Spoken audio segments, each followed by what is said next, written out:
companies, Cecil Charles Company Limited, Tico Pharmacy, Hutchison Antigua Limited, Antigua Farm and Gardens, and Singers Pharmacy. We would like to thank you all for your support over the years and wish you a Merry Christmas, a happy, prosperous, and healthy New Year.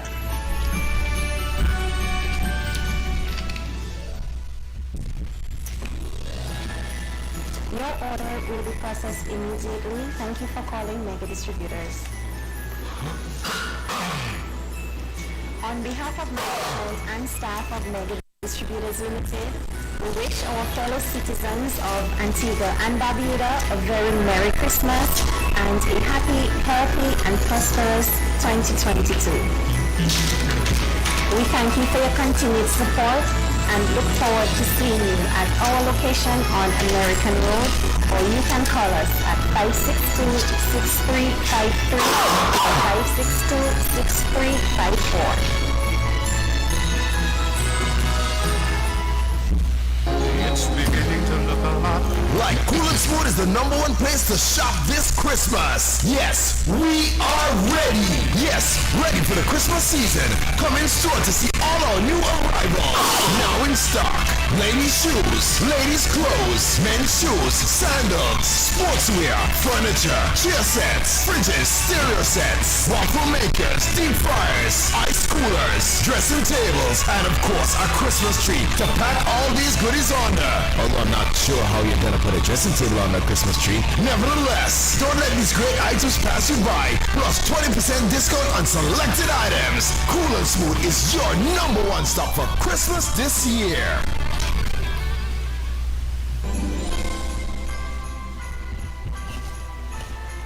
With the management and staff of Pearl Plumbing Electric Limited, would like to wish each and everyone a Merry Christmas and a bright and prosperous New Year. We are located on Herbert's Main Road in the purple and white building. We are also asking everyone to stay safe, follow the protocols, wash your hands, wear your mask, social distancing, because we are hoping to see everyone in the New Year.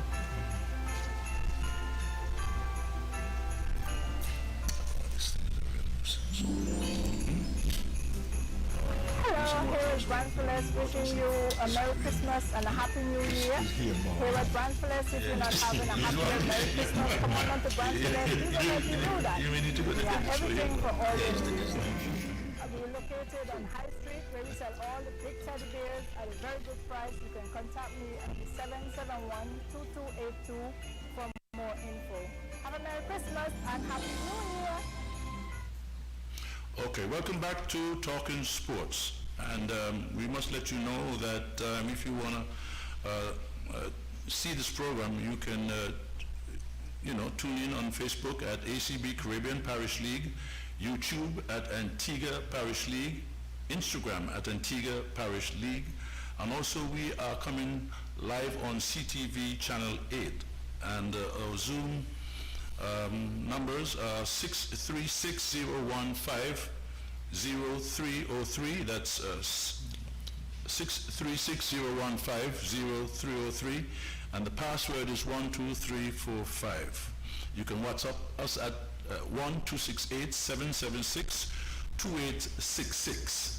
And well, we encouraging our listeners and our viewers to, if they want to be a part of this program, to use those contacts that I just gave you. Now, as I told you a little earlier, of the 3 special guests that I have in the studio here with me, and I would like to say we are here once again to discuss culture and life in ovals. And with us is Cecil Skipping Wade. We also have Harlan Henry and Andy the Bandit Omad, and of course Cecil Wade, as we all know, is one of the prominent sportsmen from the Ovals community, and he represented the Antigua Grammar School in cycling and football, and he was a founding member of the Acme football team, which later became the Pan Am Jets. A lot of boys from the Oval community, Ovals community were students at the Antigua Grammar School, where sports was compulsory and highly competitive. There were 4 houses there at the Antigua Grammar School, which were Branch, Hudson, and I must say I was in Hudson, and in my era it was one of the top houses. And so was mine.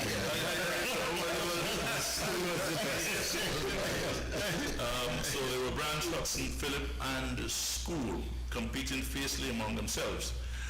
And it would seem that all the other Ovals boys who were motivated to compete and to outperform the Antigua Grammar School boys. Hence, Ovals produced a lot of sportsmen such as Arthur Martin, Beef Brown, Sheepy Evanson, George Wade, Richard John, Jinx and Devon Walter, Eustace Tuss Matthews, Julie Davis, Noel Kerwin, Donald Hopkins, Oscar Mason, Malcolm Donald Vivian, and Mervyn Richards, Fear, Lester and Ivor Bird, Hugh Hayward, Edmund and Leonard Holpipe, Edward Toos Livingstone, better known now as Mali Olatunji, Winston Pin Hewlett, George Tixie Joshua, Clayton Buggs Watkins, Cecil and Pat Martin, Carl Edgecombe, Leon Style Edwards, Frederick Sobey, Cecil Wade,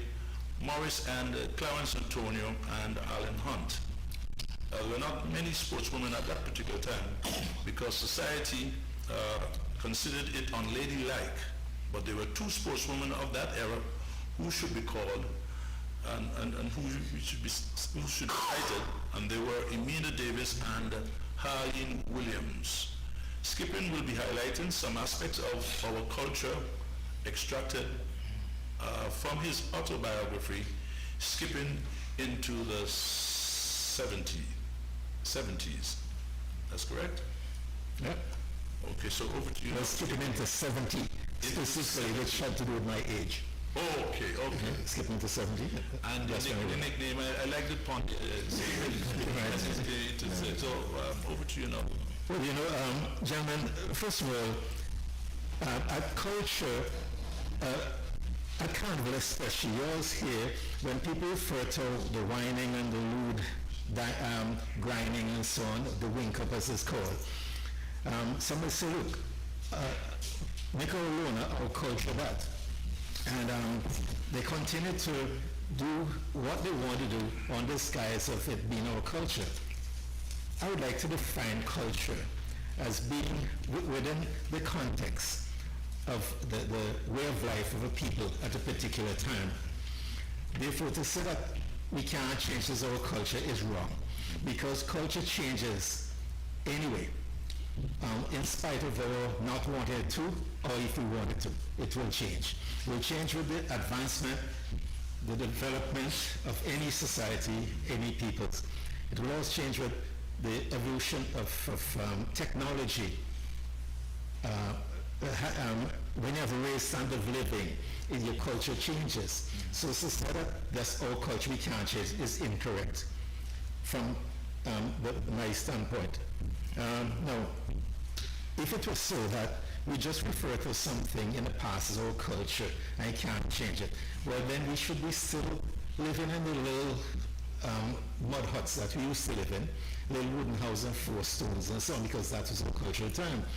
We should also still be cooking in coal pots and all these things, because that's the culture at that time.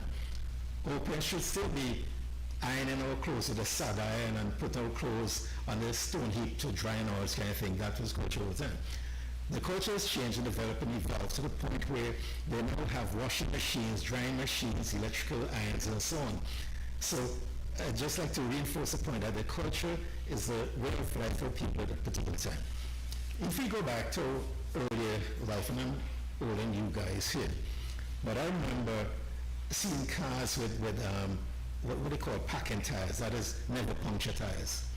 It's just a fake rubber welded or vulcanized onto the iron rim. Stubby Christian them right behind you had a pickup like that in the yard for years. So then the cars moved from that to the pneumatic tires and so on. Air-filled tires, so we can ride more comfortably and all that. You all should remember the cars with a crank handle You have to crank them to start and all this kind of thing. Now we have cars that you press a button, you walk and press a button and it starts. As a matter of fact, they start them from before you even get in the car. Exactly. Yeah. Okay? So this is our culture now. What we're doing now is our culture. What we have in the past was our culture, and we can maintain certain aspects of our culture, especially for our children to know.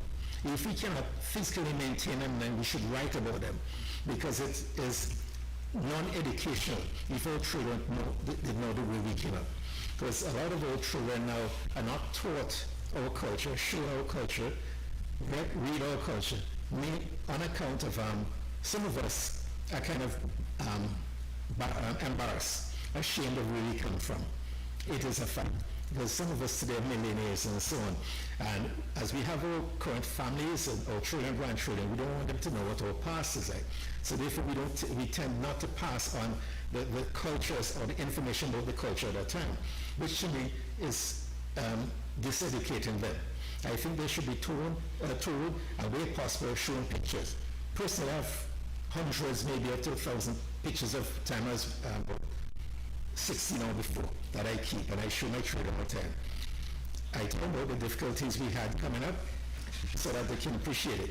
But by the time I get down to my grandchildren now, who came up in a different era altogether, they can't identify or appreciate the difficulties, the legs of Hercules that we went through as we were growing up, the disadvantages of having two pairs of shoes, your Harper shoes to go to school, and your leather shoes for church and Sundays, and so they can't understand that because they have a dozen pairs of shoes.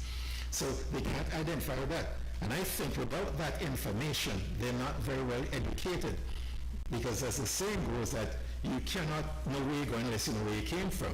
That is true to a certain extent. However, the knowledge is all we need to deal with.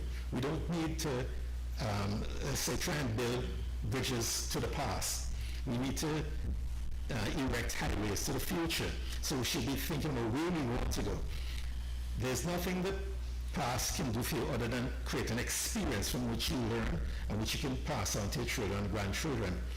And I think we should be appreciative of our position, because each one of us, every one of us here live at a higher standard than we did when we were young. It's just a fact of life.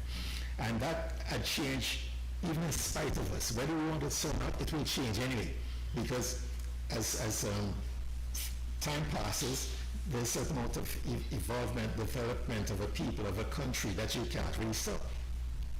And even if you didn't want to develop and leave a culture as such, you'd have to go live in the jungle somewhere. We have no contact with other people. That's the only way we can maintain a culture, because it's going to change. And even then, you'll probably, by your own efforts, you'll develop gradually, not as rapidly as if you were to be in contact with developed countries. But the fact that we all, there's no such thing as total independence. We are all interdependent to a certain extent.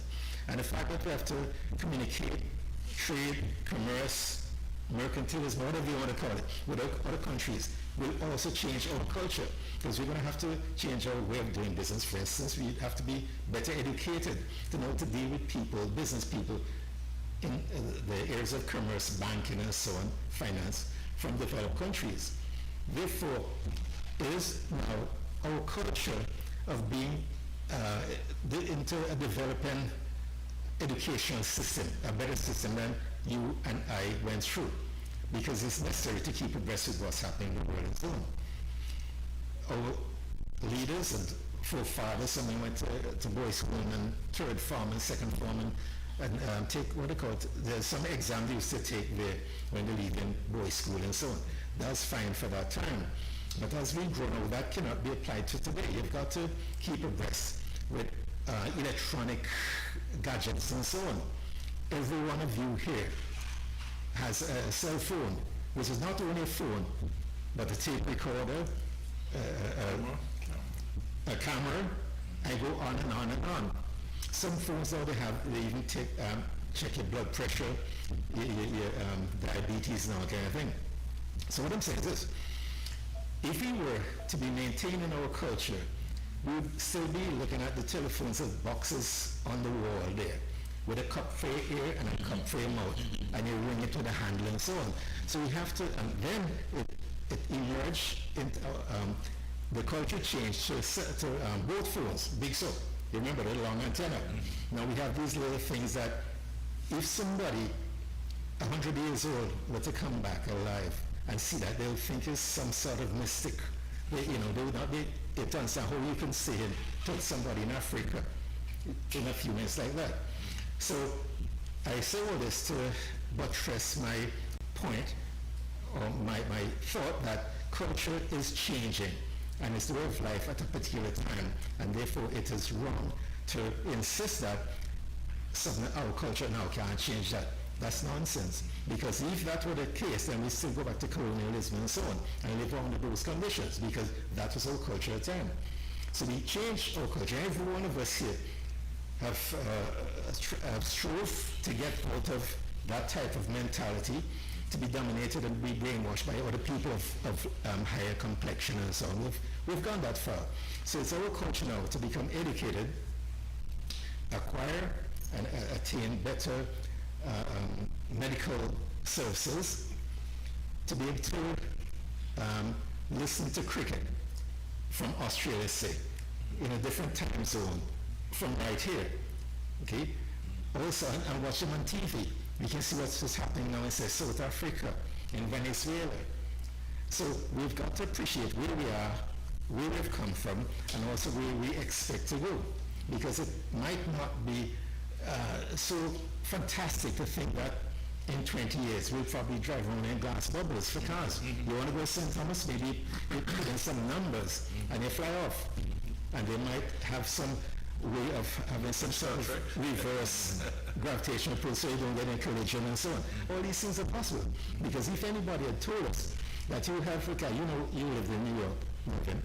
I see guys want to go downstairs after we line in a party and so, and press a button upstairs in the party, start the car, and the car starts heating up, so that when they go down, they get into the car and drive off. I mean, who would have thought those things were possible? That's true. So therefore, we have to admit that culture is changing, and we have to change with the advancement and development of culture, or also our culture creates development. One depends on the other. So our culture will bring about changes, and changes will bring about the change and difference in culture. So I think this is the base on which we should see what culture is all about. Fantastic. Now, Andy, as we know, we got to tell our viewers, of course, that Andy is an author himself. He's an artist, he's a playwright, he's also a songwriter, he's an historian. But I think you should, can I say your real profession is really electrical engineering? That is correct. Very good. Okay, now you were responsible. No, Andy, you were responsible, I think, for doing a solid historical view of communities. Right. Now, you're very familiar with the Ovals community. Very much so. So, are there any other similar communities like that of Ovals? And well, similarities. There are similarities in some aspects, and of course we are unique in many others. But I have done quite a few of the communities. They're documented, and many of them are located right now in the museum or up at the archives. That is for posterity. People can read them or at the Department of Culture, the Ministry of Culture, the Department of Culture. They have copies of them. And I'm presently working on something now wherein I have a lot of old photos of previous times and throughout the whole of Antigua, our lifestyle, like Skipping did mention culture. Culture is dynamic, right?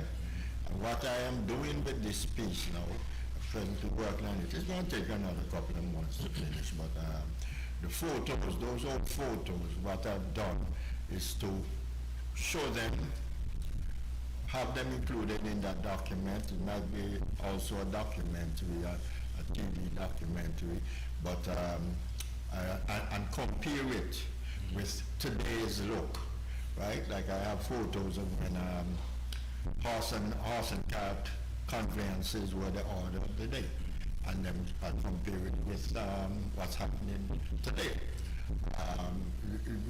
We have included in that publication, we included things like people riding on donkeys in St. John's, even before we had cars. Then when we had cars and donkeys were still being used. We have places like, there was a place there by where the VC bird bust is, was a donkey trough, where when people rode their animals, rode their donkeys from whatever point in the island came into town, they needed a refreshment spot where they would water the animals, feed the animals for the long trip back home. We have included things like that, and now we have compared it and show what is now there at that spot. It's a very interesting thing. It's time consuming, but it's necessary, because a lot of our people are not even aware that things were not always the way they are now. You understand? Skipping mentioned, and I have it included in that publication also, when we were talking about sad iron and the goose ironing clothes. On the days when we used to boil arrowroot to make starch, then we transformed to where we were then able to use moment starch, which is a powder you're mixing it, and now we have instant spray starch in the can. So we're showing the different stages, the different steps, the progression of our situation. Yeah, pictures where when VC Bird Airport was a one-room thing. That was Coolidge Airport. Then we went from Coolidge Airport to VC Bird Airport and VC Bird International Airport. Now we have the second VC Bird International Airport, which incidentally just won an award for being the best airport within the Caribbean. Now we have grown, we have transformed from that stage to where we are now. And a lot of the places around you, you even would not have recognized from that point in time where the Red Cliff Key and the Heritage and the Vendors Mall is. There were 2 gas stations there. Many people don't know about that, but I have pictures of them. I've included them, and I've explained what happened. Even as far as overs is concerned, we have pictures included. We saw where the grid, the St. John City grid, ended abruptly at South Street, and everything after that was just pure land, pure pasture, right? That was all part of the opposite estate. And we have pictures included where we showed the progression, the first set of streets that when we realized that the city needed expansion. The first street was New Street, which connotes the fact that it's a new one. And then the August community came into being. Then Michael's Village, right? But it was all part of the Otters estate originally. We have pictures included there where we have like the old girls' school. Right there, right? And now we have compared now and show right where the old girls' school is, there is now the Ministry of Agriculture, and show the nice building there, and show where in the photo prior to that we had old girls' school, the old girls' school, which is an old looking, derelict looking building and things like that. So like Skippy said, culture is dynamic. It's going to always change. You know, in fact, actually, the word culture is one of the strangest words, because it has so many different meanings, and it's so difficult to understand. I did another piece where entitled "Defining Our Culture," where I said it's very difficult to define the culture. And when you look at it, when you talk about what culture is, it's hard to define. In fact, it was Webster. Word of the year in 2020 was culture, because there is not another word that has been looked up and investigated and sought after for the meaning as that word culture, right? But back to your question, if there are other communities similar to When you Overs. say similar, in the sense of producing Applying? some, no, of producing some, but every community has its own pride. That's right. Now, when you talk about communities with pride, you usually talk about many of them started as ghettos because now they know where they were at one point in time, and they really pulled themselves up by the bootstraps to elevate themselves so that there was a lot of pride in knowing that we were like this and we are not like this. Point community, if I can name that, Grace Farm, that kind of thing, community, right?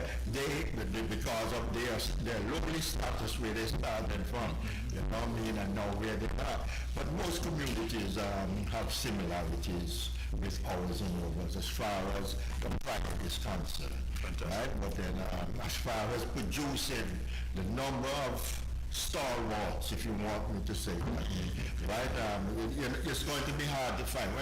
Last week I mentioned the fact that every last national hero has some connection with Overs. Who are not from Overs have a street in Overs named after them. Every prime minister, premier, what we usually call the chief minister, came out of Overs, except for the Honorable Gaston Robin, right? He's the only one that I can think of. Everybody else, right? And Mr. Spencer also, right? Them two, right? Other than those two, everybody else are from Overs. Now you tell me what other community can boast about things like that. Why did we produce those kind of people? How did we manage to produce those kind of people? And when we consider the fact that Overs was regarded as a slum. It was regarded as a slum, right? And like all people of low stature, the people, the earlier residents decided, well, listen, we are at this point, but we're going to pull ourselves out of that degradation and become somebody different from what we started out as. You know, like I have something I call the 5 points. You need to know who you are. You need to know where you're from. You need to know where you're heading. You need to know how you're going to get there. And you need to know what you're going to do when you get there. And if you put those 5 points into practice, you are the right to work. Fantastic. No, Andy, I just want I want to mention something. I don't know who's the thought there about that country pond. When they say country pond, I was made to understand that it was the only pond in the country why they say the country's pond. Country's pond, yeah. So, because a lot of people were wondering really why it was called country pond. I don't believe that could be correct. we would have had ponds in other areas, man, because But why was it called country pond? well, it might be called country because relative to the rest of town, the area in town, Town, it would be considered country on the outskirts. That's what I guess. You know, when you think of Bishop Gay Street, Newgate Street, and so on, compared to those areas, this would be like country. Because remember, years ago, we used to have these markers, city limits. Remember, there was one on Fort Road there, one going up by Factory. It's a concrete post about this thick. And it says city limits in it. So, you know, once you got beyond that, you're outside of the city. So maybe it's for this reason. But let me get Harlan to come in here just for a little bit, right? Because Harlan, let's welcome him to Talking Sport because he was not with us last week. And of course, Harlan is the creator of the Overs Chat community group that has kept a lot of the diaspora, those in Canada, which Rudy Conferring Artists now. Is Hood Street? No, Hawkins Street. Hawkins Street. My friend. And so he's kept, those persons away in the United States, in Canada, in Europe, linked to what's happening here in Antigua and Barbuda. So we want to say, that is something good, Harlan. And Tell us, how did you arrive with that? Well, I think it was a collective thinking, whereas Andy and Mali and a whole bunch of others from Ovos, we got together, and you remember when we had the first reunion. That's right. So, having thought of the reunion, and I was thinking that, we need to do something else, because that gathering from the reunion was so rich, but so short. Right, that's true. And out of that, we did a magazine that Andy penned. He was the editor and basically producer, right? As a matter of fact, I still have copies, if anybody wants copies, extra copies. But the fact is that I found that there was something lacking, and that there was this void whereby we have all of these fine, talented Ovals people. Our Ovalian community was just all over the place. So I realized that that a lot of people were on WhatsApp. And so I sent an invitation to about 10 people. What do you think? Let's do this. And within a week, we had 60. And I think within a month, we were over 100. And the chatter in the group was just so rich. I mean, everybody was so glad to meet each other again, because a lot of people weren't able to come to the reunion, and we're trying to figure out how we can reach this person, how we can reach that person. And so that group chat did it. As a matter of fact, from the group chat is where I found out Gretchen, who used to just live at the top of the Vivian Street, which was Drake Street. Yes. She is a brilliant woman, and she's awesome. She has produced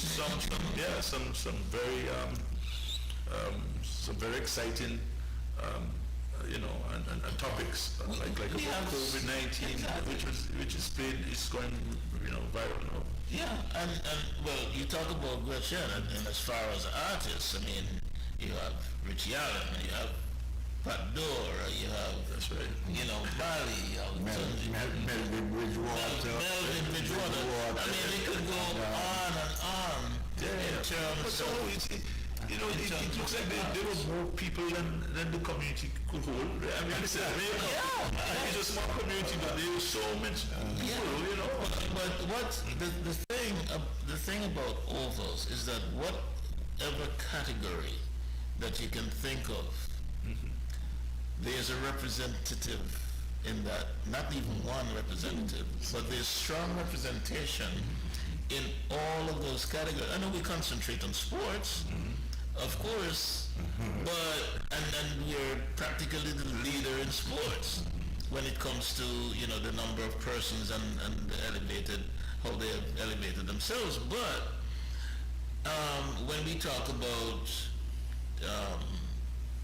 teaching, education, everything else, Charlie Bundong and all of them guys, Milton Benjamin, I mean,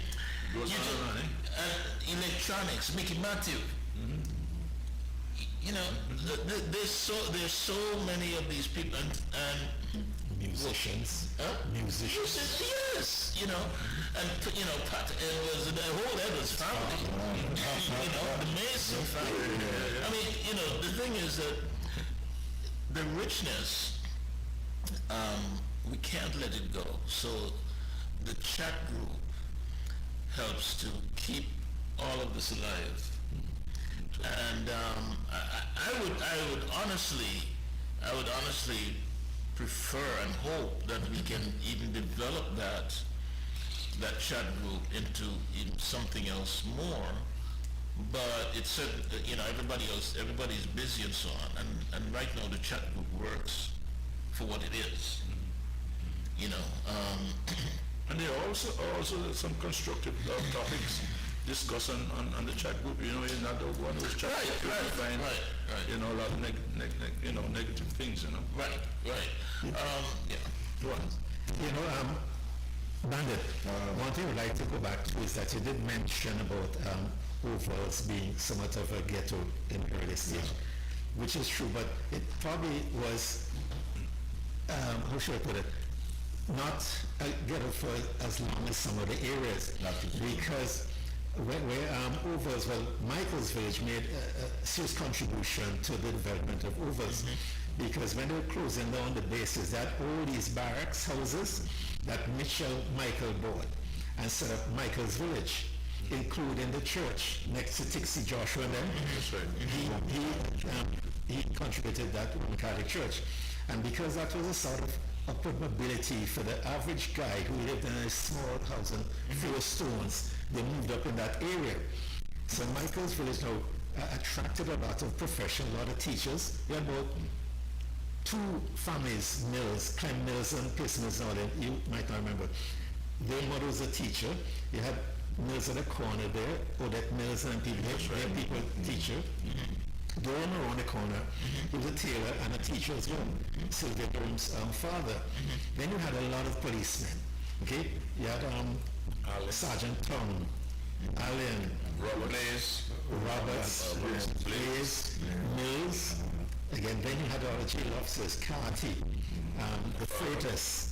His father, the father of Richard. Right, and Michael, Mr. Michael, the one. Yeah, Michael, and Norris the freighters, Michael. John Omar. So you say it was a middle-class society It evolved into that because it attracted people from other areas. As far as Poynter and so on, Gray's Farm, came up there to live. And you had a lot of artisans, a lot of tailors, barbers and all these people, you know that. And of course the musicians, as Mr. Henry said. So it goes on. It attracted a lot of talent from the other low echelon living standards in Antigua. So when it came to Michael's village or came to Overs, it was like an upward mobility view. And then there was this fierce competition among the sportsmen, which augured well because nearly everybody used to go to a gym. Devon wanted to have a gym. QT's father had a gym. That's right. Everybody wanted to work out, everybody wanted to have muscles, and everybody wanted to look good. Torture had a gym. And it goes on and on. So even the appearance of the people in that area changed to her because I remember only one shinehead man I ever see in Overs at the time, and it was Louis Lockhart's father. We lived on top of the Drake Street. Okay, with a shinehead. You had people ball plates and so on. But that shinehead was not popular until our culture changed, and people now with a lot, he even shave off the head. So, again, but, our dress appearance, for instance, remember we used to have the big sale for trousers, and then moved down to the bell bottom, then go back to gunboat trousers, narrow trousers. These pants were in before, these narrow pants. People used to, where are you shooting? And so on, used to make fun as the culture changed. But doesn't it go, is it not going around in a circle? In some instances, because pedal pushers was in before. These tight pants, these gunboat trousers were in before. Then we had, from the ladies' standpoint, now we had the pedal pushers, we had the sack, and the muumuu, and the fishtail dress, all these things. And every Sunday after Sunday school, there was a promenade from Robson gas station all the way to Government House. And all the girls dress up, and the boys have on nylon shirt with the vest showing on it. So the girls would walk from Robson gas station very slowly all the way across to Government House. And the guys sit on lazy bench and concrete benches all along cesspool and so. drugging the girls and all that. And this went on all after until it starts getting dark, they just disappear. Okay?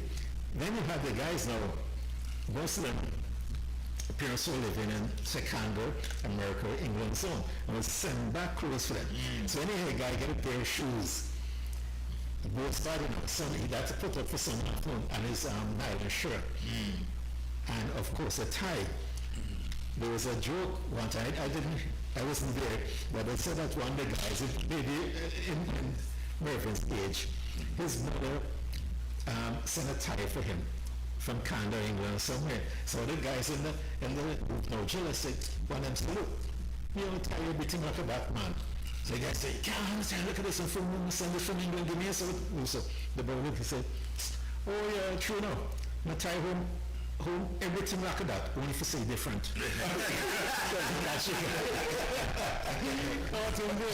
So there's this competition as to who's going to turn out at 3 o'clock after Sunday school to show off their Sunday best.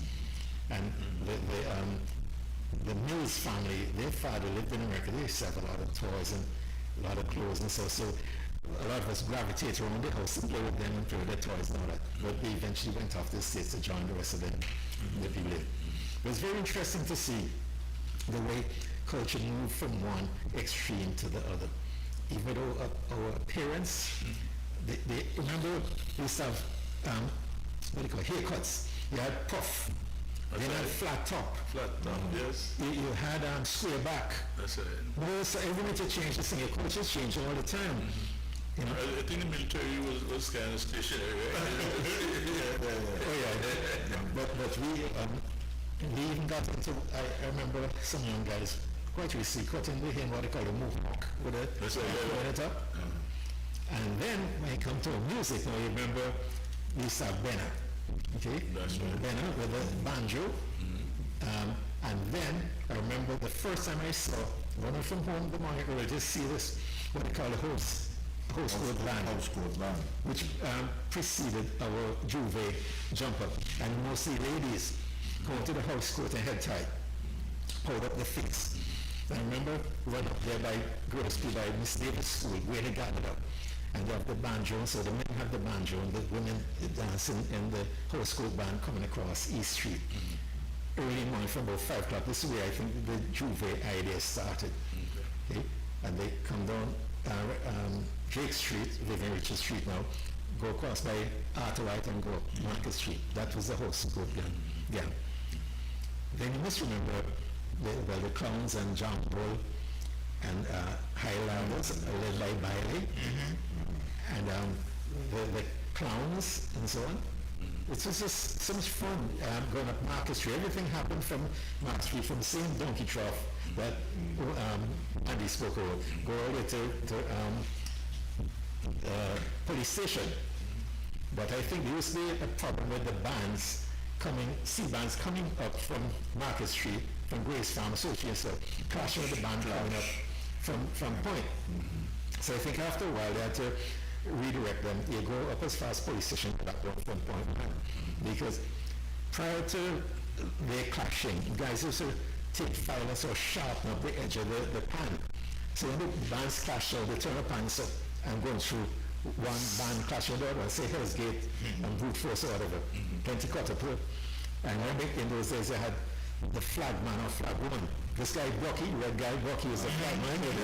Bucky, yeah. And they had other girls who were flag women. And so it was such a spectacle. It was so much to look at, to watch. Christmas time. Carnival's not started yet and so popular. That came in the 50s, I think.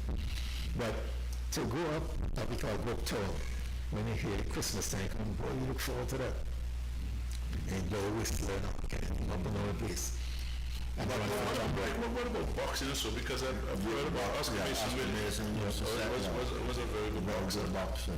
Right? And but I want to know, where did this competitiveness come from in August? You have any idea of how? I think what happens is that we didn't have so much entertainment indoors, no television and phones and to be able to call friends and so. So I think people played outside mostly. You had more games outside in the street or playing cricket, football in the street. So everybody wanted to be better than someone else because when you go to pick you pick a side, they want to be picked. Okay?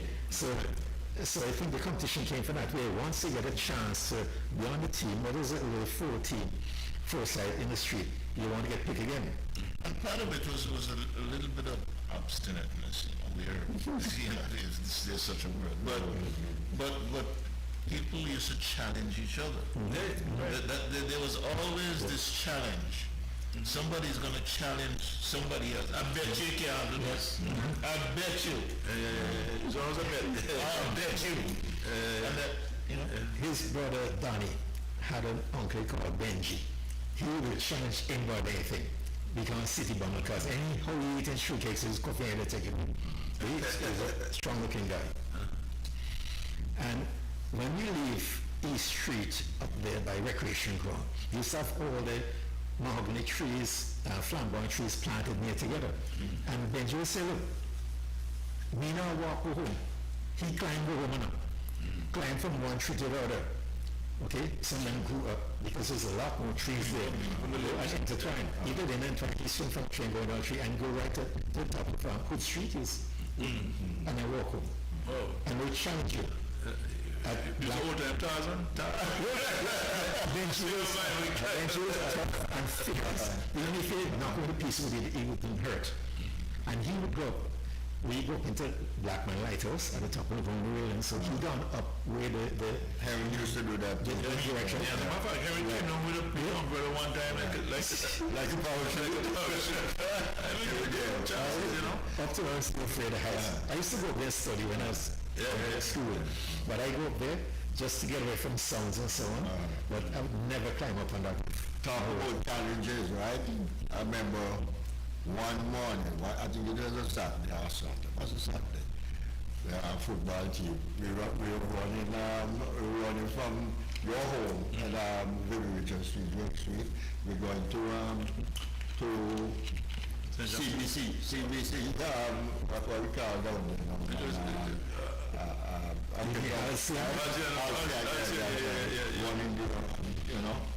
And by the time we took off, Mervyn started out the one thing. Race to the deal. Everybody race. And by the time we reached there, they shout out, a race to that other two cars here. You know, we end up racing. Right down to Sanders. You remember? Of course, yeah. A race to the deal. Race to 3 more corners across. And all we just did was race. But the other thing that brought accidents is that you get grinding. You get grinding. You need to get help, but they're not grinding. So next time you come back, you have to come good. Yeah, there's fierce competition all the time. I remember we used to go down to Parish League and swim across the Fireway. And the big guys, Dempsey Semper, Darrell Semper, and all these guys, and Buster Crab, who was the best swimmer there. When we reach by Fireway, they won't go pick it off. Okay, going across and so. But between Parish and Fireway, there's cities floating O'Henrys coming to you. Because in those days,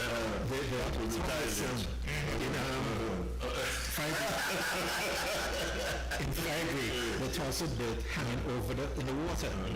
Okay? Yes. You saw these shiny fish called cockabrim, and they just don't eat, they excrete it all the time. Okay, sometimes the O'Henry get away from the fish and food, and you float across, it might even run into a dead dog, a dog, that's true. Everything went to the sea. So as a smaller guy, I was smallest and shortest and youngest in my group. They toss me over and so on. I get a lot of knockboats and come up with these guys because I was always in bigger company. But I learned a lot from them. But with that, they were like swimmers, very good swimmers. Henry Carl,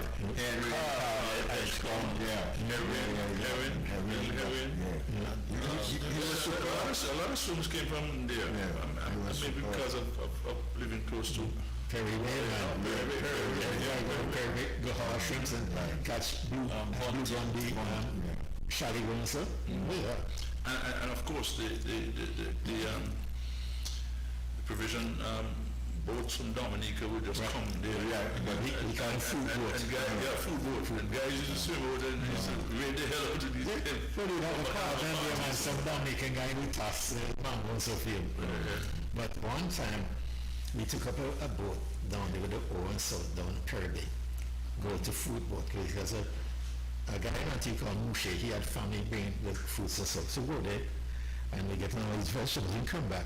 You see a man standing there on the shore with his hand behind his back like that, curly hair, light brown skin man. And he has a piece of rope, see? And we tie back the boat. Both four of us, including Scotty Warren, Scotland and so on, these guys. And that man started to beat us. Some guys from Great Farm said, "What? A Johnny Pickett boat I'd half a crazy." I know the man, George Pickett, father, Johnny Pickett lived right where the multi-purpose center now. Right there. And boy, he beat the hell out of us. Everybody went in all directions and so on. That's the food boat story. From that, no, we don't go back down there to take any boat. I go back to look for foods. Yeah. It's amazing, man. It was so much fun growing up, you know, because we scoured the whole area, you know. Right at the bottom of his street, Mervyn Street, you walk through the Carlita Bush, they have a footpath there. Going down to Perry. And everybody has a basket come to that a lot of, what they call it, CMOS there. And the CMOS had the shrimp and shad bones and I don't think you'll see CMOS there now. But there's quite a bit. And there's a place there. The CMOS or seaweed? Seaweed. Yeah, seaweed. They had a place they call Gully. Gully is where the water, when the tidal side water comes up and flows over, where the multi-purpose center is. Once that happens, most snapper, mullet, and sound come in there. But that, on the other side of that was Tinning Village. Right. Yeah, some people they used to make. Oh my goodness! Yes. Ovaltine cans and The family's Goddard family, some rich people. Whatever they came up with. They might old money, but the young guys would have gone. Were they from Barbados or something? I believe they're from Guyana. I believe they're from Guyana. They were incredible, man. They made anything out of the we didn't know what was the thing. But anyhow, we got to let our viewers also know of why and how talking sports is made possible. And of course, we talk about ACB Caribbean, ABC Caribbean Bank, and they have been in banking for over 63 years in Antigua and Barbuda, and they have spread now to go Caribbean. So they're known now as ACB Caribbean. And they got a beautiful staff there that just waiting for you with a smile. And they're willing and able and ready to assist you when you have any financial or banking needs. We're talking about ACB Caribbean. They are situated at the corner of Thames and the St. Mary Street. ACB Caribbean, simply smarter banking. On behalf of the entire Cecil Charles Group of Companies, Cecil Charles Company Limited, Tico Pharmacy, Hutchison Antigua Limited, Antigua Farm and Gardens, and St. John's Pharmacy, we would like to thank you all for your support over the years and wish you a Merry Christmas, a happy, prosperous, and healthy New Year.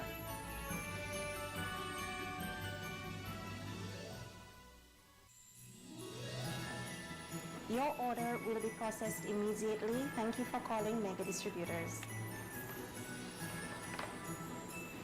On behalf of management and staff of Mega Distributors Limited, we wish our fellow citizens of Antigua and Barbuda a very Merry Christmas and a happy, healthy, and prosperous 2022. We thank you for your continued support and look forward to seeing you at our location on American Road, or you can call us at 562-6353 or 562-6354.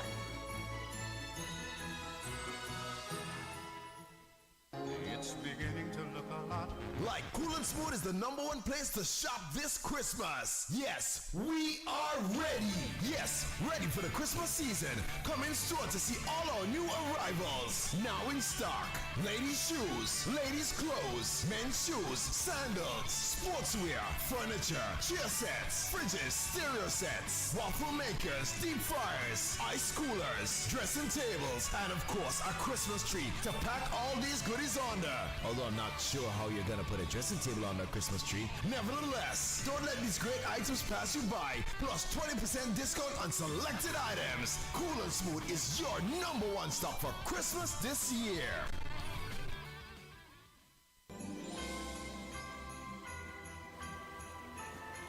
We, the management and staff of Pearl Plumbing Electric Limited, would like to wish each and everyone a Merry Christmas and a bright and prosperous New Year. We are located on Herbert's Main Road in the purple and white building.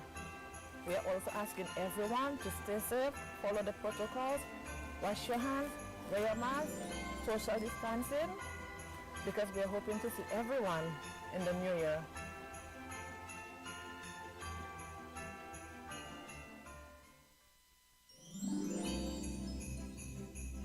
Hello, here is Branfilles wishing you a Merry Christmas and a Happy New Year. Here at Branfilles, if you're not having a happier Merry Christmas, come on down to Branfilles. We will help you do that. We have everything for all your needs. We're located on High Street where we sell all the big teddy bears at a very good price. You can contact me on 771-2282 for more info. Have a Merry Christmas and Happy New Year. Well, welcome back to Talking Sports. In the studio with me, we've got Cecil Skipping Wade, we've got Harlan Henry, and we also have Andy the Bandit Omad. And we're talking about the glory days or historical view of Overs, the community which we all came from. Now, Harlan, I've got to ask you this because you just lived to the west of the park that we had there on the southern side, which was pretty close to Keith Edwards. Wholesale place, you know, and your father was very, very supportive of us playing there in the park, you know. Of course, there were a few words that the players would use which was not approved by the father, but still, when the ball went over there, we always got it back, you know, and as a matter of fact, your father was also responsible for giving Viv a trip to Barbados to see his first test match, which was between West Indies and New Zealand, if I recall. And what was your father like? For him to, you know, love sports that much, of course, and whenever anyone performed well for Antigua, he would always give them like $100, and in those days that was like a lot of money. You know? Well, you know, he was a cricketer himself. You know, he played for St. John's, and he wanted to see the kids of Ovals develop. So, and he had a special eye for excellence. Anyway, and he rewarded that too. He rewarded them. He rewarded excellence. I'll come to that. Okay, good. You know, we talk about him just looking to the window. A lot of times you don't see him.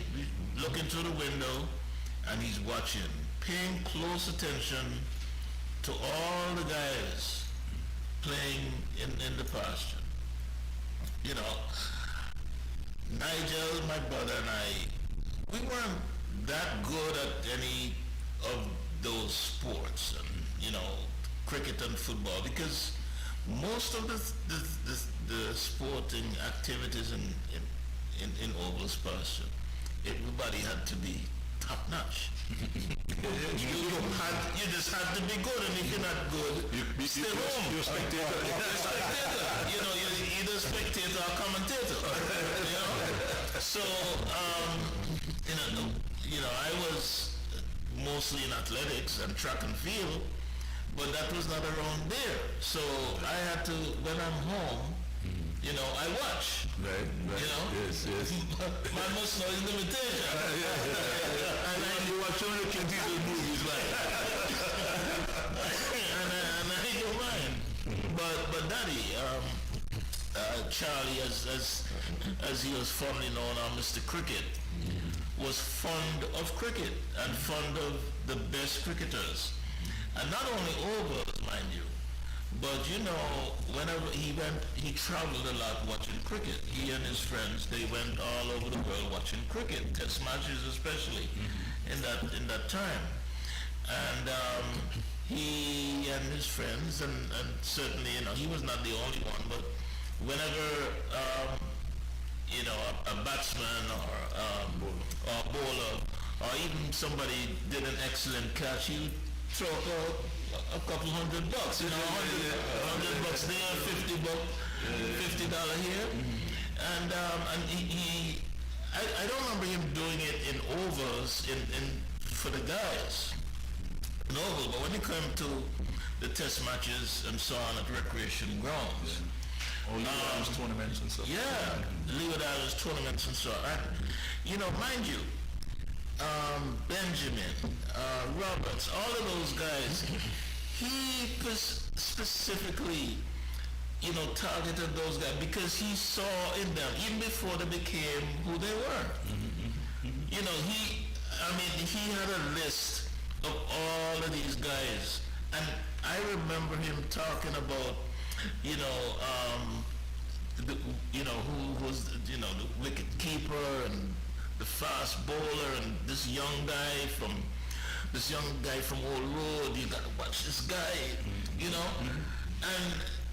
he also had influence because remember he was on the He was a selector. He wasn't a selector, but he was in the Cricket Association. He was a member of the Cricket Association. So he had some influence. And so whenever there was a special guy, and of course, remember, Viv was his guy. My mother used to call Viv his other son. And your father, Mr. Richards, used to come and complain about Vivi. Boy, Charlie, man, off for doing it. And Daddy would say, "Yeah, all right, I'll talk to you." He was always Don't worry, Malcolm. He's all right. And I remember the day when Daddy said, "Look, I am going to make a difference, and if Viv witnessed a test match, an actual test match, that will change his mentality and about cricket and his behavior and everything else." And he announced to the family that he was taking Viv. All expenses paid. And something, all expenses paid. Because, the nice thing is that he knew, like, Sobers and them guys and so on, Hampton and everything. So when they went to Barbados,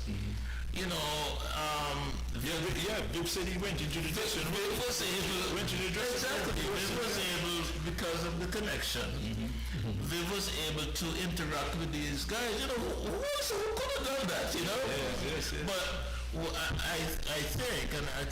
I think that was a big step. I think it was a changing moment for Viv, because he got to see firsthand exactly what test or the highest cricket at the highest level, and to rub shoulders with and to see that those guys over there were not much different than him. But let me tell you something. Daddy's greatest moment was not that. His greatest moment was when he came to Connecticut to witness Viv being inducted in the Hall of Fame. Okay. My father, you should have seen him. Like a kid in a candy store. Wow. At that ceremony. He was just... you have to be good. When you know because the accomplishment part of something successful, and that you had a hand in turning things around. Yeah. For an individual, it must be satisfying. Yeah, I mean, as a matter of fact, the same day was the 60th wedding anniversary. Oh, is it? No, 50th wedding anniversary. Perfect gift. Perfect gift. Perfect gift. Yeah. So, I was living in Connecticut at the time. I was a member of the board in the Hall of Fame. So, I was instrumental in making sure that Viv was inducted in the Hall of Fame. Fantastic. And man, when I told him that, Viv said fine that he would come, and I said, this is your anniversary and so on. I mean, he didn't even think twice. He booked his ticket. So he and my mom were there to witness that. I mean, that was fantastic. Like the biggest thing of his life. But like you mentioned, I was taking the mickey out to you a little by saying that you watch a lot of Clint Eastwood movies, because one of his phrases was a man's got to know his own limitation. You said yours, right? Yeah. And that brings me down to Andy, because Andy is also a playwright. He was also involved a lot in local productions. That your brother, who was one of the founders of Harambe, Open Theater, right? And then he fused. But grammarians existed before. That's right, before Harambe and the Open Air Theater, which King Frank. King Frank was, and then there was a merge between the Open Air Theater and Harambe. So it became Harambe Open Air Theater, right? But you were also part of I know. I don't want to talk about my Academy Award performance, right? But actually, I remember even before the meetings, there was a group called Students Association. That was part of the grammar school, high school mixture. I remember I might have been about 10 years old at the time. They did a production at Queen Elizabeth Hall, and it was You the Jew, cannot forget it. And Sir Claire Roberts was the judge in that production. And I'm always wondering, well, because I'm going to show you another one. Chapu, Sinister. He wrote a play, I directed it for him. And I'm sorry. When I mentioned all the things that you did, I didn't. Director, okay. I directed it for him, and it was something dealing with the legal system. Chapu ended up becoming a lawyer. But what happened? When we started, we had a workshop down at high school. I was about 14, grammar school, went down, and after the work, what's his name again? Bob Sinclair.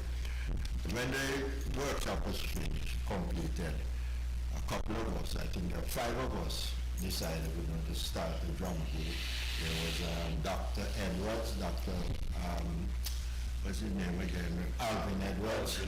We had a guy named Rats, King Edwards, who was about the Rats. Oh, yes. Right? Yes. Funny guy, right? Yes. There was Julie Romeo, that's right. Helen Humphreys, and myself. 5 of us, we started the group. And the first production we did was one called Androcles and the Lion. By that time, all the people that came in, because Dr. Lester Simon, he came on board, he did a part in that. We had people, the production night, we had Dr. In spite of himself? What's his name again? No, that was my first play. The doctor in spite of himself. And look here, Simon became a doctor. So he seemed like it molds us. But what really happened was that Dr. Charlie Roberts, he was, we had an interlude of music, and he was on the keyboard, I was on the drum set, right, and we played jazz. African musician. There's nothing you never do.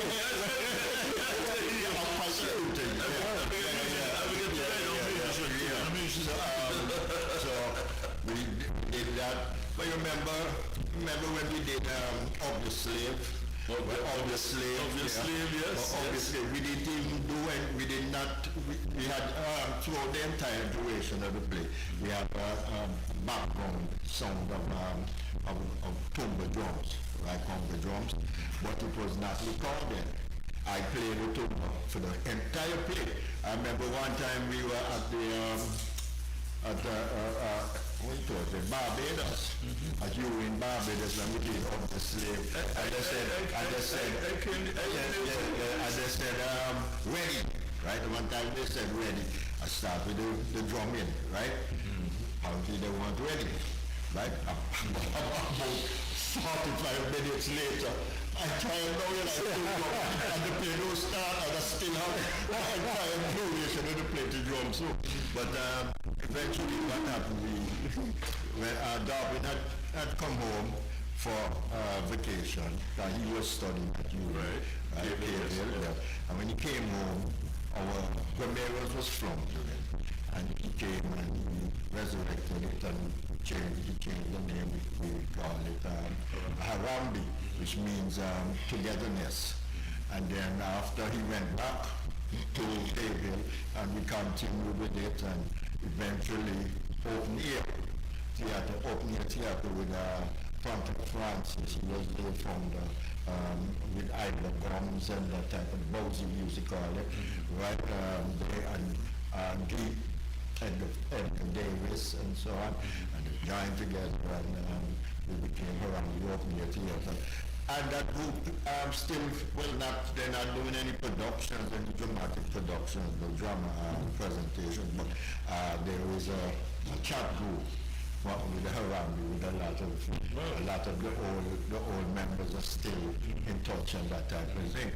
But I remember you, Dr. Spidey said, but I remember let me tell you something about Dr. Spidey myself, right? Because I remember the few of the lines. And the other day I saw Dr. Simon and I was trying to tell him, he said, boy, I don't remember you. I said, well, you wrote it, but there was a part where this man's daughter was dumb. So he take the dumb girl to a doctor, so he says, Doc, my daughter is dumb, and I'm here to find out what's the reason for her being dumb. And the doctor says, loss of speech. He says, so what is the cause of this loss of speech? Oh, there's an impediment in the action of the tongue. I say, so why is she dumb? And no, that is what is causing her to be dumb. Remember we were doing a production there. She came on the bushes. And you were Duco. Duco. I'm inside and you're outside, and you want me to come outside from inside. But I'm not coming outside and beside. You know what I'm saying? You might come outside, you inside.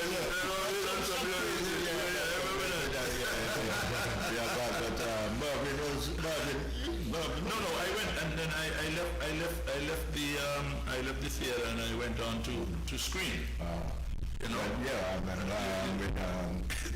with the shooter's Mongo. And Progress. I wouldn't call it Progress because different types of acting. No, the theater is more, there's no takes. Right. You can't say take one and take two. And you don't have a break. And then if you cry, you have to, your emotion on the stage, have to show that you must be genuine. You have to be genuine. You can't throw like a water. It's a completely different ballgame when you're acting on stage or acting on screen. But there must have been a couple of guys from the Overs community skipping who might have gone on to grace the stage. Other than you? Well, I can only think of... Other than me, Andy. I can only think of George Rick James. But what I know is that in those days, all these guys used to identify movie stars. Because even George Rick James, I know as Little George for Little B. But he assumed that name from Ricky Nelson. And his good friend, who used to work with him down Brown and Company, for the name Ronnie Lindsay, became Troy Lindsay from Troy Donahue. Troy Donahue, Yeah. okay. So a lot of guys used to call themselves after actors, footballers. Remember Avon? Oh yes, I was on Wood Street. He used to call himself Bobby Street, yeah. Bobby Charlton or something like that. It was just, one guy, Barry Chanjat, one time used to call himself Pele, King Pele, you know, this kind of thing. But Overs is not without its funny part. I remember, you know, we used to play pick a side. So we got a real piece of paper and a pencil to write our names. And Fitz Bradford, who served fruits, his brother named Ferdy. I remember Ferdy, left-hander. Left-handed guy. The way you walk, you know, he's left-handed. So the guy writing down the names of the batting order. Don't know how to spell Ferdy. We don't have Ferdy here batting up because if Shane can't spell Ferdy, so he said, so the guy, oh, he spelled Ferdy. The guy said, boy, triple does. I feel you idea Ferdy, man. There's another guy whose mother sent him a watch, a big face watch, red watch with a red plastic band. They do it all the time. But he never leave the watch at home. He come down tennis, right? The guy said, look, you don't know time, no, the guy said to him. So he said, what a real name? He said, what time they got? Boy, do so. Look, you see. He said, look, you see, he don't know time. He said, oh, a Somersea. Somersea. There's another guy, tall guy, forget his name is, I know his family very well. Ray Shi was married to one of his sisters. Clay guy from between there by Zeddy King on Wood. He knocked a ball so hard out of tennis. Must go down there by Arthur White. And he said, boys, that they got a 10 bone. I said, no, 6-5. I said, Mr. that they got a 10 bone. Big argument, no? Because he won 10 ones for that because he gone far. Further than 6. Man, take his bat and knock over something. We have the date stick stumps, knock it down. And you know they call that guy up to the time go St. Croix come big man so they can go see 10 bone. But I remember too, you know, I mean, you know, the weather was always dry in the park. And if we were going to play a game of cricket, you know, guess what the first question was? Anybody want to do one? She get the stumps in the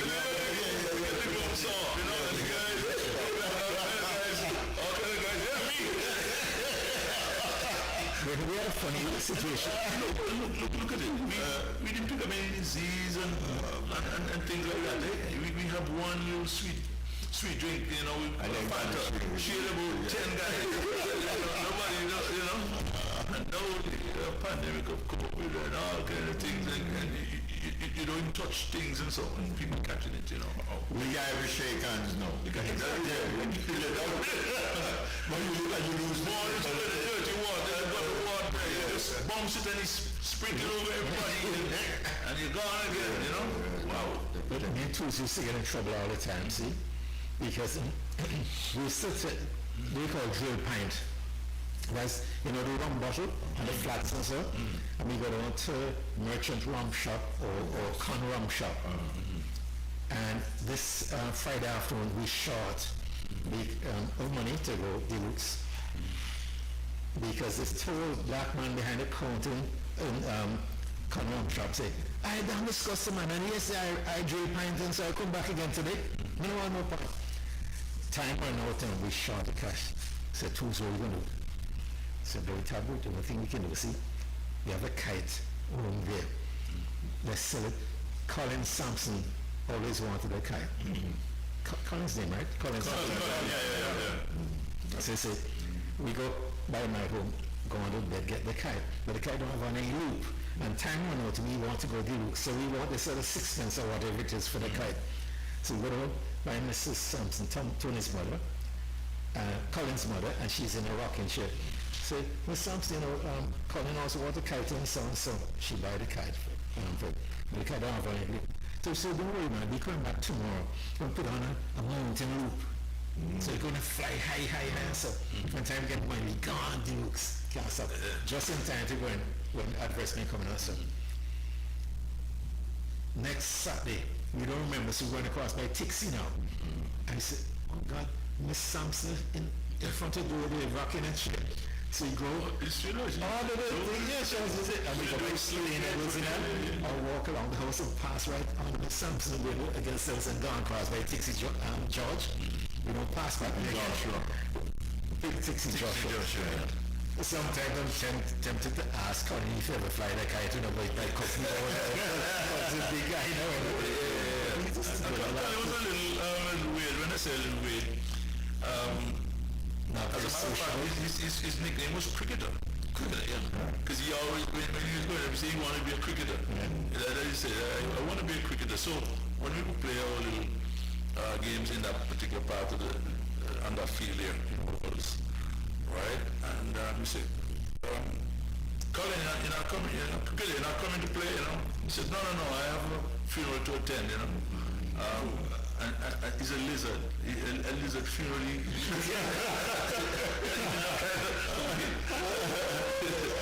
was going on a lizard funeral. I mean, if Scorpion to hear this now, Scorpion. One time we love because Scorpion was really a lot of that from Colin, you know. At one time he was actually president of Harambe.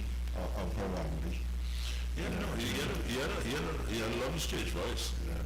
And He was president of but of course I was always the artistic director. I didn't want any position as president, so right. I could just continue with the director. Right, and his sister too? Right, And his sister? Megan. His sister? Megan. Megan? Yeah. That's what her name is? Yeah, Megan. Yeah. Did she have another name or you? No, that's just a name, Megan Sampson. Megan Sampson. Yeah. Tall girl. And she always had a nice afro, innit? Yeah. And his father was, what the father's profession was? He's a head teacher. He was a head teacher. I think his mother was a teacher as well. Oh, yeah. He wanted the two children came out. So scholarly. So apart from, the cricketers like and footballers and all these sports people, as Harlan was saying earlier, there were other people within that community too, because we had Mr. Bailey, I think he was in charge of customs. He was a customs guy. We had Inspector Arlene. You got to mention Dr. Perry, who used to work at IBM, and he was responsible for and his brothers, for setting up, to letting us know that the hurricane is coming. Well, what's his name again? One time when I was living in the States, I had the responsibility, one of the companies I worked for, I had the responsibilities of training engineers. The company I worked for, they manufactured sorters and testers, equipment that would test and sort out electronic components. And these machines, very expensive, each one they run about 90,000. And companies such like IBM and manufacturers, they would need these machines for testing every component before they use them on a circuit board. And I had the responsibility of teaching at the school, right? In fact, I was in charge of the school.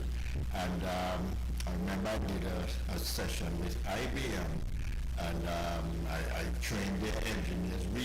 My company, we only did like backup service repairs. So we would train your establishment, your workers, your engineers, and if they had a problem that they couldn't sort out, then they would call us. But I did a session at IBM, and I ran into what's his name? Knight. There was a young guy, Knight. Sheila Knight's people right there. He was working at IBM at that time. Very influential position he had there too. You know what I mean? And so we've had some good. The greatest family on Andy Wabble Street, with the father and the mother, they were teachers, and I think, as Harlan was saying a little earlier, right, and he knows his own limitation, right, and I think we produced a commentator I forgot his name, it was a red, clear guy who went to school. He had the greatest kind of color. But he used to come in the park and he used to commentate. He came on. Don't forget Chubby. Huh? Chubby. Don't forget Chubby. Yeah, but he never made it on the. He never made it on the big stage. Matter of fact, he was a big opening back. Yeah. He was calling him. What about his brother? His brother was Guinness. The figure Guinness should have made. Yeah, as a cricketer, Guinness should have made Leeward Islands team or something like that. Yeah. But I mean, if he had lived in any other community, he would, he would be. Yeah, then he had around people like something that said that. He had it hard, but say tough. And talking about educators, back to Louis Lane.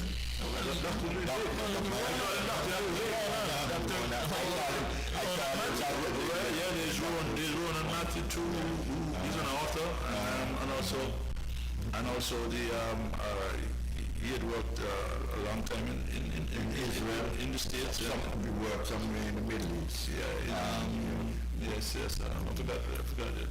Near Dubai and those places up there. And he was the head of the international school there.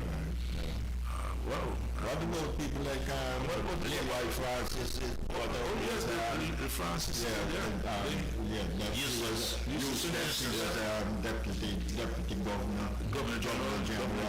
Yes. And Levi himself was a good cricketer too. He opened back for St. John's and he was a side bowler. Right. Yeah, but we had Taddy Aaron there used to live. I told you that after the program ended, I reminded you that Taddy Aaron used to live on Hood Street, which is Andy Roberts Street. Taddy Aaron used to live there. Someone was saying the other day in humor, and of course, why they gave Andy Roberts that short street. They said, Andy Roberts used to go short. Somebody had another answer for that. Because they give him a whole boulevard out home. That's an extra. Gentlemen, I wonder if it would not be a good thing if we retain the names of the street of the British, what do you call pirates and so on. I'm saying that, why I'm asking that is this, isn't it sort of obliterating a part of history? We get rid of these things. Why I'm saying that is that if we retain it, the people coming up, as we talked about culture, they would not know the culture of the colonialism, naming the streets and so on. I can understand the desire to have old people, but I wonder if it would not have been a better idea to have the new streets, that the additional streets we have named after our locals and keep that in place. I don't even want to. You can say simply with the street formerly drinks. No. You don't want that? No. My perception on this whole matter is that the sooner we get rid of that aspect of our history, is the better off we are. You understand? Because they plundered, they raped, and they murdered, they did everything bad. I don't want to have why do we say that was the good old days? Why we use that phrase then? That was the old days. Those are the good old days when all these horrible things used to happen. No, not those. Not that big deal. The good old days when we were playing in the park. That's what good old days. I understand what Bandit is saying, but I do not completely agree with him. What I'm saying is this, right? Because he said we have to get rid of that type of mentality, way of thinking and so on. But in doing that, you're wiping out a part of history because it did happen. And as a matter of fact, it could be used positively. So look how bad those people are, those pirates and so on. They plunder us all, I think, they name the street after us.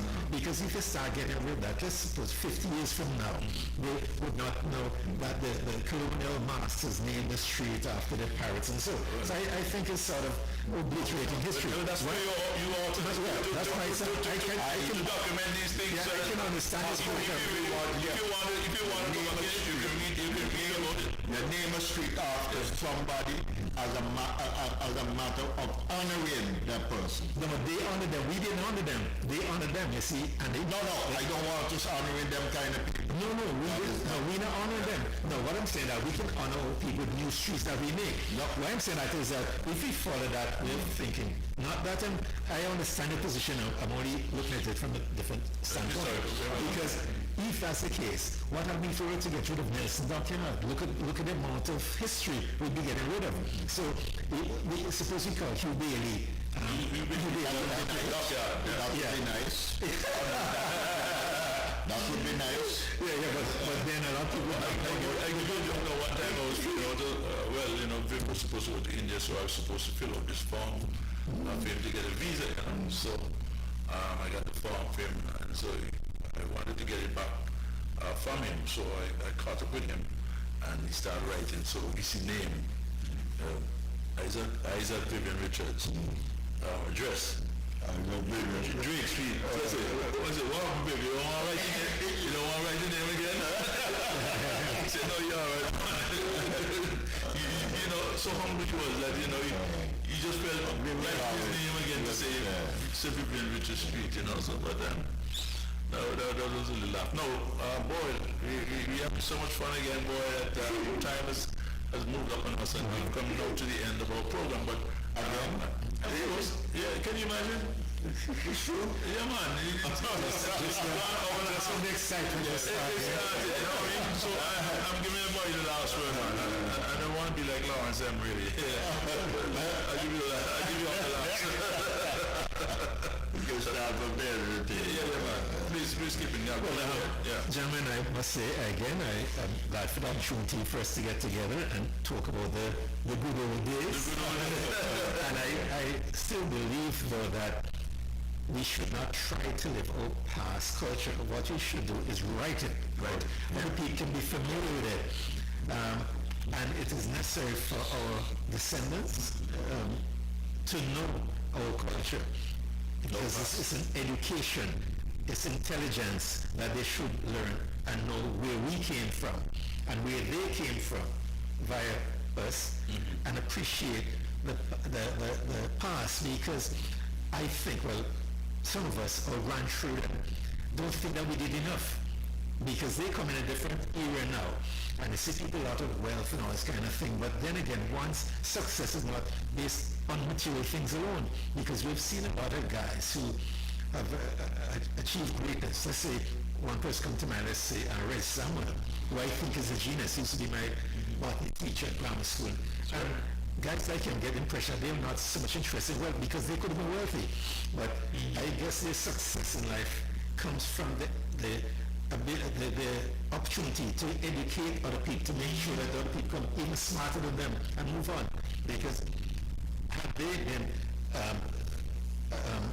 wealth oriented, they might not have paid so much attention to educating the rest of us and so on. So I think we have to appreciate our culture. We have to understand that, as Bandit says, it's dynamic, and we have to change with it and improve it as much as we can, because all of us have got to make a contribution to the lifestyle that we made and how we can improve it, and not necessarily through acquisition of wealth for generations. Excellent. Yeah, just to piggyback on Skipper, talking about selfless persons, we talk about Red Samuel, and then, you ask about my father. Just selfless individual who wanted to see other people develop, and, as they say, he put his money where his mouth is. That's right. And not only that, but, as a notary, a lot of people don't know that any cricketer, any sportsperson of any note who went into his office to do any notarial business, it was free of charge. I know that. It was free of charge. He didn't charge any cricketer, any football player, anybody. My friend, that's not limited to cricket. So I got a lot of stuff from Chad. Exactly. Because I believe he's at recreation grounds when we're cycling and so on. He'd go watch cricket. And he's done a lot of stuff. Exactly. On several occasions. Hey, Timmy, go ahead. But the thing is, the point is that we've lost that. We've lost that selfless, those types of selfless people. That's right. That's right. True. We still have some of them, you know. We still have a few. Yeah, I'm going to call. I'm going to refer to Mr. Lake, Louis Lake, right? Louis Lake, when he finishes his classes at his school there on Lionel Street, the man will spend any amount of hours making sure that the pupils have grasped it. And then there was a point in time when I would go, I offer scholarships to people within the community, right? And between myself and Louis, would fund their education at his school, right up to tertiary level, right? It was Anderson Omar scholarship, and it's still there, and it still exists, right? And Louis and definitely he's one of those persons that you can talk to. What? And the money is not the problem. If the person has the ability and willing to learn, right, he will teach that person. Yeah.